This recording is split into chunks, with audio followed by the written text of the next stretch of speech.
I'm Wyatt Ellis, and I'm here with Adam Alfrey, the Assistant Director for Historical Services here at the East Tennessee History Center. How are you doing today, Adam? Doing good. Glad to be here with you. Yeah, I'm glad to be here.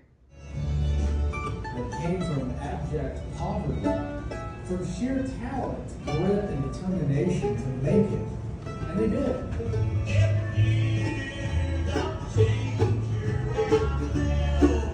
Their music is real.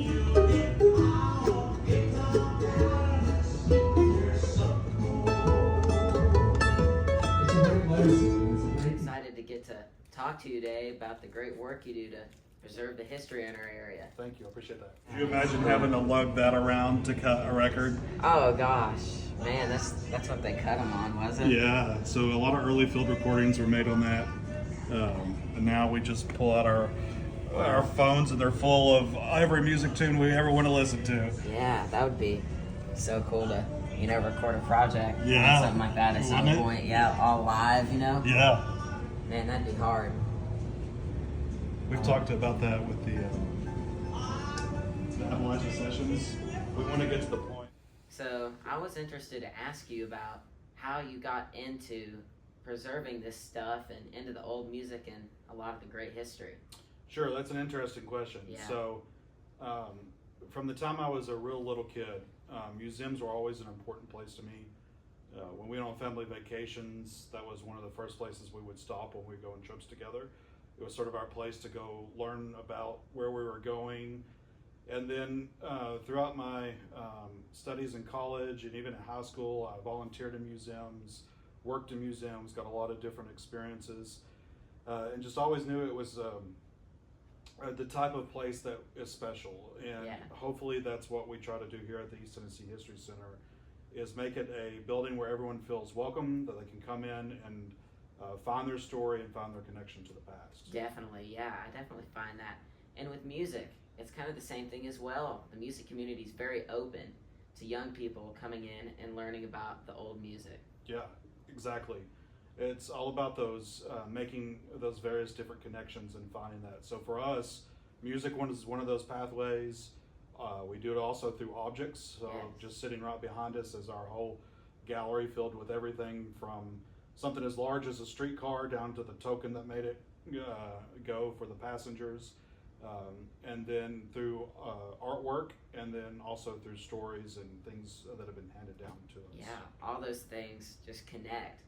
They all have a place in history. Yep, absolutely.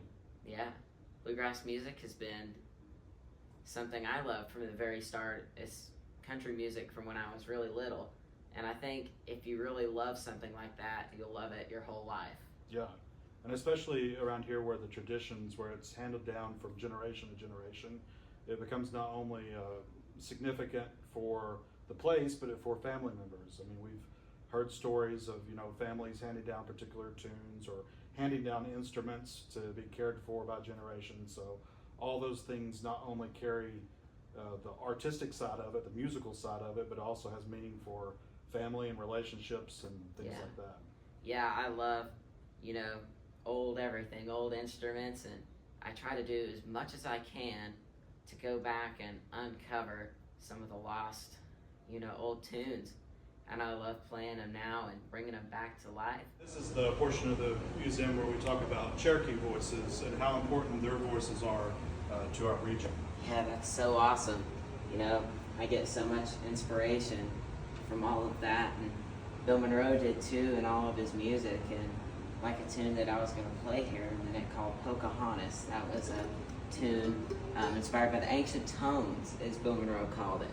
And I'll play that right now. Sounds great.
Well done, sir. Oh, thank you so much. That's Pocahontas. It's one of the rare Bill Monroe tunes that nobody's really ever heard. So how did you come about it? So I actually came about that tune just through my deep studies of Bill Monroe, and a mentor of mine, Christopher Henry, I think first told me about that tune.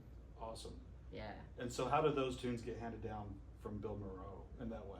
Yeah, so, he would just be going down the road on his bus, and, maybe somebody took a recording of him playing, and then we have little fragments of that, and, we just kind of put them together and figure out what he would have played, and, try to do the best we can to bring it back to life. Yeah, it's a lot like our work here, often compare it to a puzzle. You get all these clues to the past, and you have to look at which clues you have the most of, the most reliable, and that's what allows us to put those stories back together. Yeah, and those things like that just inspire new music and new ideas. Like, I studied countless Rare Monroe tunes, and that inspired me to write tunes of my own, like Blue Smoke. Neat. Yeah. That's always the best when you can make that connection and make it part of your everyday life, right? It is, yeah. It's just so cool. So while you're talking about all those connections, what's been a local connection for you that's been important to you? Yeah, so one of the biggest local connections for me has been Paul Brewster, who's arguably one of the greatest tenor singers of all time, and he's a great mentor as well. He's really taught me a lot of things about singing, and his family goes way back in this East Tennessee history as well. Yeah, we really count him as a living legend. And, oh yeah, definitely. And that's one of the things that we try to do here at the museum, is really get people connected to their past. So you talked about Paul, and then we have here a picture with his dad, Willie G. Brewster, standing next to a trio of individuals, or the group was known as the Rocky Mountain Boys. But one of the players in there was Carl Butler, which is the feature of this exhibit. Yes. So you really awesome. tie into that musical tree all the way into Carl Butler. It's East Tennessee bluegrass. Yeah, absolutely. What they call that Knoxville sound. Oh yeah. Man, this is so awesome. It must have took you a really long time to put all this together. Yeah, these projects sometimes take upwards of a year or 2 years in planning stages to come together.